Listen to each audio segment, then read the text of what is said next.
Hordoftoota keenya seenaa har'a kana laalchisee tokkoffaa dhaloota maatii Iyyaasuu fi haala guddina isaa eenyurraa akka dhalate eessatti akka dhalate silaa Iyyaasuun akka seenaa isaatti Arraas Mikaa'elii otoo rakkoon dhufuu baate immoo otoo akaakayyuu isaatii fi haati isaa wal dhabuu baatanii haati isaatii fi wadaajoo goobana wal dhabuu baatanii Iyyaasuun wadaajoo goobana daacee ture jechuudha.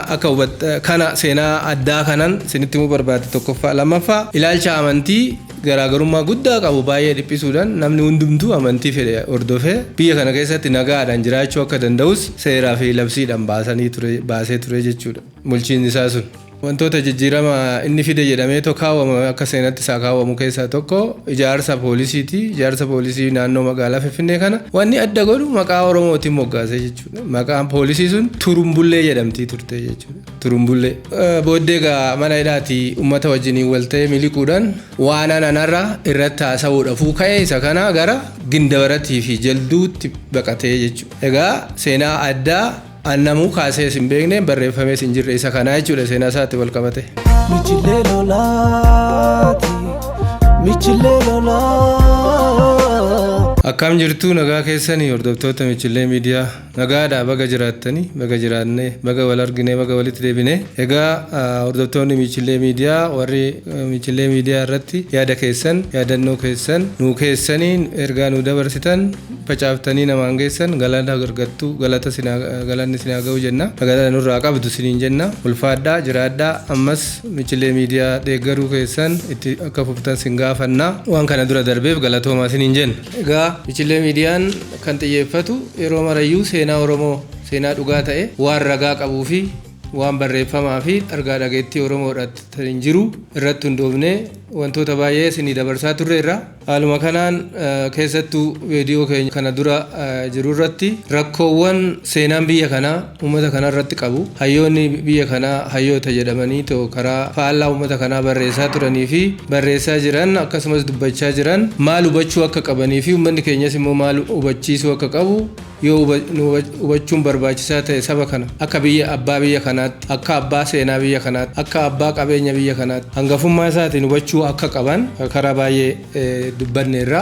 Kanaafuu viidiyoo darbe irratti dhimma walloo wal qabachiisne namni miidiyaa tokko walabaa irratti dhiyaatee wanta baay'ee seenaa uummata kanaa wajjin waliin qabanne aadaa uummata kanaa wajjin waliin qabanne safuu uummata kanaa wajjin waliin qabanne wantoota baay'ee waan garaa nama nyaatu waan seenaa uummata kanaa wajjiniin walitti hin dhufne waan dhageenye gurraan sin geenyerra. Ijaamee ittaansinee kanuma wajjin wal qabatu dafamma naannoo keessumattuu naannoo walloo kanarratti yoomii jalqabee rakkoon jira yoomii jalqabeetidha uummata kana naannoo sana keessatti wantoota amma achirratti ta'aa jiran kana wal fakkaatu wanta baay'ee darbee jechuudha. Kana fakkeenya fi duula sagalee kan jedhan duula naannoo walloo irratti hooggantoota naannoo sanaatii fi hooggantoota naannoo giddugaleessa jiraniin kan uumamedha.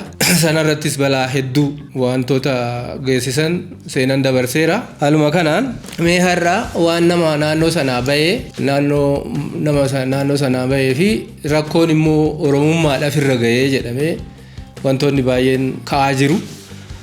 Seenaa Iyyaasuu abbaa xeenaa jedhanii waamu. Iyyaasuun abbaa xeenaa miti. Iyyaasuun abbaa xinnaadha. Maqaan kun abbaa xinnaa jedha malee xeenaa miti. Abbaa xinnaa jechuun abbaa isaa kanaan ollaan yookaan firri hangafoonni quxisuun abbaa xinnaa jedhanii waamu jechaadha. Kunillee seenaa tokko jechuudha. Maqaan akkasitti walii waamamu kun abbaa xinnaa jechuun seenaa Oromoo maqaa hangafaa quxisuun wal waamuu keessatti waan jiruuf wasiilli abbaa xinnaa jedhama.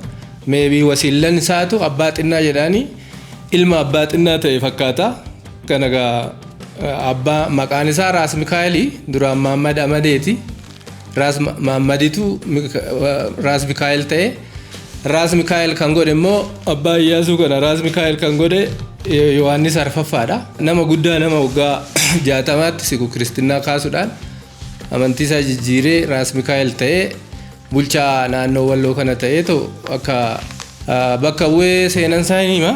Haa ta'uutii nuti har'a seenaa Iyyaasuu waan beeknuu fi waan dhageenyu waan addaa waan namni dhaga'ee hin beekne fi namni illee hin beekne isinitti himuudhaaf waa'ee Iyyaasuu laalchisee jechuudha. Haaluma kanaan Iyyaasuun sila aneenyutti ta'a ture. Iyyaasuun kan Raas Mikaa'el ta'atti moo kan Wadaajoo Goobanaati? Iyyaasuun sila ilma Raas Mikaa'el moo ilma Wadaajoo Goobanaati ka jedhullee waan ittiin kaafnutu jira jechuudha. Fakkeenyaaf kana maaltu nu geessa? Iyyaasuun kan haati isaa Shawaarraggad jedhamti. Shawaarraggad Minilikii Shawaarraggaa yookaan afaan maqaan haadha isaati Shawaarraggaa isa jedhu yookaan Shawaarraggad isa jedhanidha. Ishiin immoo haadha manaa Wadaajoo Goobanaa turte. Haadha manaa Goobanaa Wadaajoo Goobanaa Daaccee turte. Isa Wadaajoodhaafis Wasan Saggad Wadaajoo deessee turte. Wasan Saggad Wadaajoo eega deeksee osoo haadha manaaf abbaa manaa ta'anii Wadaajoo Goobanaa wajjin jiraachaa jirtu Wasan Saggad ka jedhamu ilma isaanii ilma Wadaajoo Goobanaa ilma Shawaarraggad nugusni yookaan akaakayyuunsaa akkuma Iyyaasuudhaaf dhaamoo dhaame kana ilma koo haa ta'uu jedhee seera bataskaanatiin ilma godhachuudha yookaan immoo ansaa godhachuudhaaf yeroo yaaletti Wadaajoon didee jechuudha. Warri Goobanaa didan Wadaajoo Goobanaa didee lakkii yoo guddifachuu ta'e akka seera guddifannaa jira. Wanti karaa waraqataatiin dhufu waraqatumaan shaaramaa waan ta'eef akka guddifannaatti guddifachuu qabdaa. Yoo ilma ta'u jedhee gaafa inni didu eegaati mucaa keenya dhoowwatte mucayyoo koonaa kennii jedhee haadha manaa Wadaajoo Goobanaa Shawaarraggad Minilik irraa fudhatee jechuudha intala isaa. Eega isa irraa fudhatee booddee ishiidhaan eenyuuf kennaa? Haadha manaa arfaffaa godheeti bulchaa Walloo Raas Mikaa'eliif kennee jechuudha. Kanaan eega isatti heerumtee yookaan eega haadha manaa Raas Mikaa'el taate Iyyaasuun dhalatee jechuudha. Raas Mikaa'elaaf fi ishiin ijoollee 3 qabu deessee isaa fi ijoollee dubaraa 2 fi Iyyaasuu deesseef jechuudha. Haaluma kanaan nugusichi eega aangoo irratti dadhabee dhukkubaanis umuriidhaanis deemee dhaamoo aangoo isaa dhaamuudhaaf Iyyaasuudhaaf dhaame jechuudha. Iyyaasuudhaan akka seera yeroo sanaatti akka seera Salamoonitti deemadanii waan jedhaniif ilmi ilmaa yookaan ilmi isaa yookaan abbaan inni aangoo itti dabarsu kun fira isaa ta'uu qaba. Kanaan aangoon bara onkololeessa 1922tti aangoo dhaamameefi jechuudha. Inni sana dura waggaa tokko dura du'eera.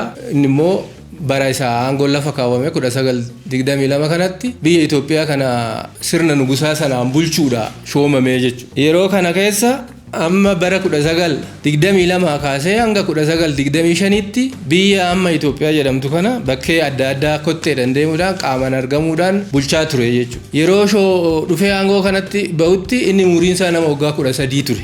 Gaafa aangoo dhaamoodhaan kennaniif waggaa 12 ture. Gaafa aangootti ba'u gaafa aangoon kennamee fi bulchuudhaaf immoo kennu nama waggaa 13 jechuudha. Yeroo kana keessa naannoo bulchiisa mana mootummaa jedhan kana keessatti jeequmsatu ture. Maaliif hunduu gara waan aangoo achi keessaa kana namni waan jedhuuf namni adaraan itti kenname yookaan immoo hoogganaasaa gorsaasaa ta'ee kan itti kenname Raas Bitwaddat Tasammaa nama jedhamudha.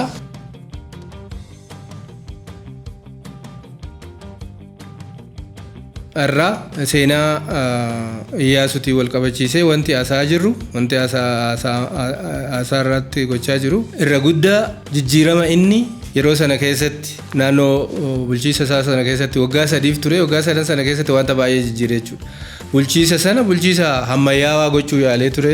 Kanaan toota jijjiirama inni fide jedhamee kaawwamu akka seenatti isaa kaawwamu keessaa tokko ijaarsa poolisiiti. Ijaarsa poolisii naannoo magaalaa Finfinnee kana wanni adda godhu maqaa Oromootiin moggaasee jechuudha. Maqaan poolisii sun Turumbullee jedhamtii turte jechuudha. Turumbullee sirbillee ummati naannoo kana amma umurii keenya iyyuu qaqqabnee sirba Turumbullee jedhanii. Kanaafi kana godhe inni biraa bakka deeme hundatti hawaasa wajjiniin amala hawaasa sana wajjiniin wal fakkaatu haasaa amala hawaasa sana wajjiniin walitti isa siksu haasaa jaalala hawaasaa kaabaa kibbattuu amma danda'ametti horachuuf yaalee ture. Ilaalcha amantii garaagarummaa guddaa qabu baay'ee dhiphisuudhaan namni hundumtuu amantii fedhe hordofee biyya kana keessatti nagaadhaan jiraachuu akka danda'us seeraa fi labsiidhaan baasee ture jechuudha. Bulchiinsi isaa sun haa ta'uti urshoo guddaa isarratti deemaa ture. Urshoo guddaan tokkoffaa abbaa kee maal goote ka jedhu abbaa isaas achitti nugusa Walloo jedhee moggaasee aangoo isa kanatti as fiduuf jedhamee himatamaa ture. Kan biraa gugsii dhaqee gugsii naannoo amma Cuqqaalaa jedhan abboo Cuqqaalaa kan jedhan goodaa Gugsii bakka Gugsii kabaja ayyaana onkoloolessa 5 abboo Gugsiitu jira achi dhaqee achitti Gugsii irratti nama waraante jedhamee himatame namni ati waraante nama waraante tajjeefte jedhamee himatame nama naannoo jirruu nama tokko waraante jedhamee himatame kanas ittiin baay'ee ittiin mormaatii turanii karaa biraa kanuma wal qabatee jeequmsa naannoo sana jiruungaa bara 1925 wantoota adda addaa irratti funaanuudhaan hidhamee jechuudha. Kan inni itti hidhamees immoo Fiicheedha. Magaalaa Fiichee achirraa booddeegaa mana hidhaatii uummata wajjiniin wal ta'ee miliquudhaan waan anarra irratti haasa'uudhaafuu ka'ee isa kana gara Gindabaratii fi Jalduutti baqatee jechuudha. Egaa seenaa addaa annamuu kaasee hin beekne barreeffamees hin jirre isa kana jechuudha seenaa isaatti wal qabate. Eegii gara sanatti baqateen booda uummata wajjiniin namoota naannoo sanaas qindeessuudhaan sochii waan tokko gochaa ture achi keessas naannoo waggaa 3tiif ture jechuudha. 1925 achitti bade baqatee hanga 1928 yookaan 27 gidduu naannoo Gannaa achi ture jechuudha. Egaa Iyyaasuun naannoo Gindabaratii fi naannoo Jalduu Ilfata bakka jedhamu aanaa Jalduu Biichoo bakka jedhamu Marawwaa ka jedhamu bakkee Marawwee yookaan Maruwwaa bakka jedhamtu jira. Bal'inaan yeroo sana aanaa bakka sanatti dabarsee jechuudha. Yeroo achitti dabarsu kan ammoo namoota naannoo sanaa warra gaadduu ta'anii yookaan shiftaa isa jedhamu gaadduu ta'anii socho'aa turan wajjiniin wal baruudhaan sochii kana waan rakkoo irra ga'e kana karaa humnaas jijjiiruu yaalee ture namoonni ofitti dabalee tarkaanfachuu hin dandeenye haa ta'uutii bifa kanaan achi keessa waggaa 3 eega ture booddee naannoo Ilfataa bakkee Gogolaa jedhamu nama isa wajjin gaadduu ta'ee sosocho'aa ture obboleettii isaarraa ijoollee 2 dhalchee jira kana namni hin beeku isaan wallaallamanii tarii isaan dhoksaadhaan maatii isaanii warra walloo dhaqanii dubbisu ta'a garuu Iyyaasuun godina Shawaa Lixaa aanaa Ilfataa amma aanaa Ilfataa bakkee Gogolaa jedhamu bifa kanaan ijoollee 2 illee qabaa akaakayyuun isaallee amma achi keessa jiru jechuudha. Haa ta'uutii amma isaan dulloomanii darbaniiru akaakayyuun isaa yookaan akaakileen isaa hin dhabamanii. Egaa achi booddeerra akka inni naannoo sana jiraatu naannoodhuma sanarraa baalabbaanni tokko moo'eeruu kennee bara 1928 Ixaaliyaaniin karaa Sumaaleetiin dhuftee biyya Itoophiyaa weeraruu yeroo jalqabdu achirraa abamee karaa biyya karaa aanaa Jalduu kana keessa karaa gara Finfinneetti ol dhufee jechaadha. Fakkeenyaaf naannoo Jawwee Bonii jedhamu kan Bonii bakka jedhamee beekamu goodaa Warambulchii bakkee Kakawwisa jedhamu bishaan yookaan burqaa namni waraabbatu kan Iyyaasuu jedhamutu jira jechuudha. Anillee kanaan itti yaadadha jechuudha. Maali burqaa Iyyaasuu kan jedhamutu jira.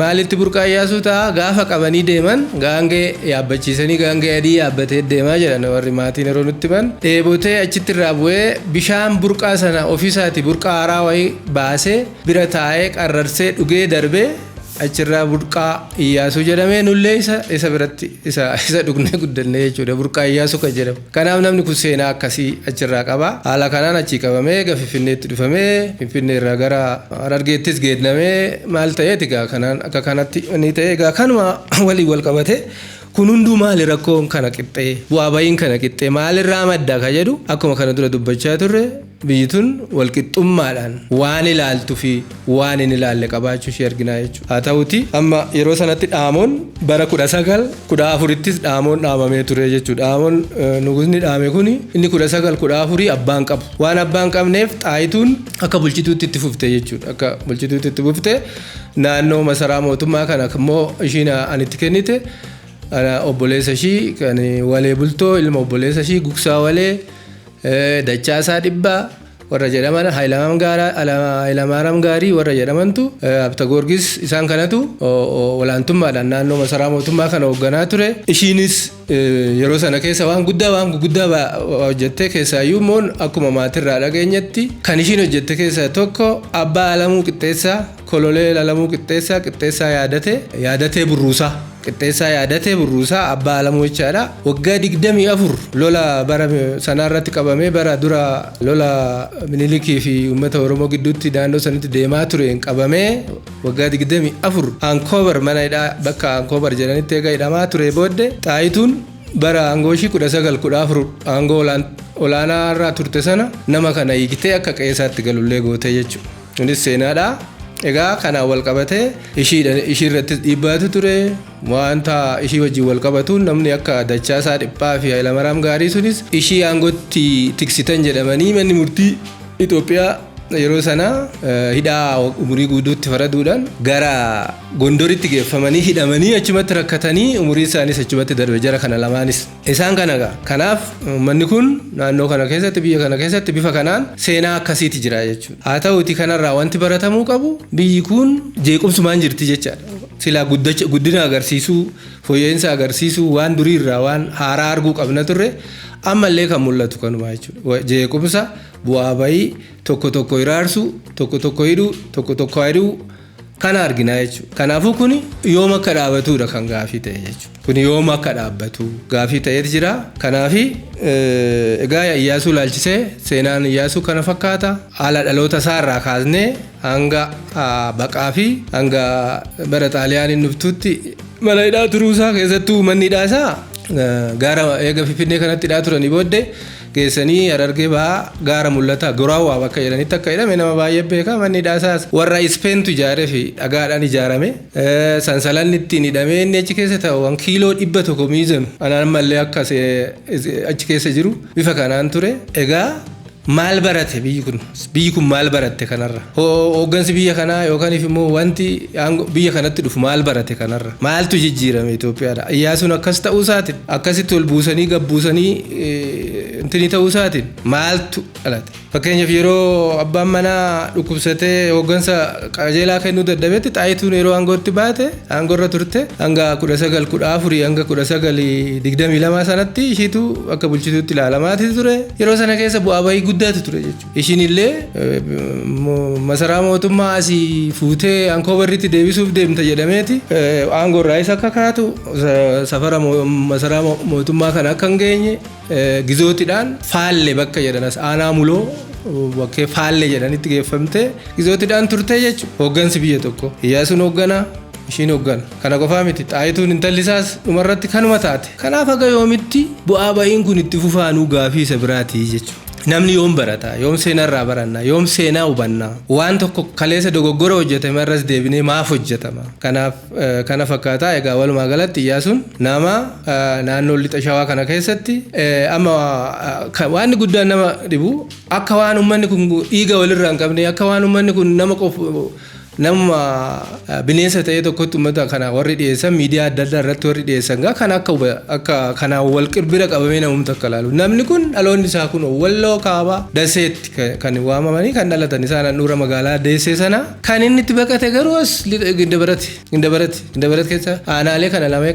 sadan keessa naanna'ee Gindabarat Jaldu Ilfata keessa naanna'ee waggaa 3 guutuu nagaadhaan jiraachaa ture uummata wajjin jechuudha maaliif uummanni kun wal beekuu seenaa walirraa qabaachuu wal dubbisuu walii galuu danda'uu isaa agarsiisa jechaadha hanga mootummaan barbaadee dhabutti hanga mootummaan yeroo sanaa barbaadee dhabutti uummanni kun bobaa isaa jala godhatee holkaa'ee tursiisuun seenaa guddaadha jechuudha uummanni kun waan hunda beekuusa uummata akkanumaan lafaa ka'ee abbaan akka sareetti jaas jedhee namatti naqu akka hin taane uummanni Oromoo kanarraa hubachuun hin danda'ama jechuudha dhumarrattuu kan qabame nama dhuunfaatiin waa walitti bu'ee fi warruma wajjiniin bobba'anii galaniin waan dhuunfarratti waa walitti bu'ee malee wanti namni akka achi jiraatu arguyyuu hin jiru jechuudha egaa hordoftoota keenya seenaa har'a kana laalchisee tokkoffaa dhaloota maatii Iyyaasuu fi haala guddina isaa eenyurraa akka dhalate eessatti akka dhalate silaa Iyyaasuun akka seenaa isaatti Arraas Mikaa'elii otoo rakkoon dhufuu baate immoo otoo akaakayyuu isaatii fi haati isaa wal dhabuu baatanii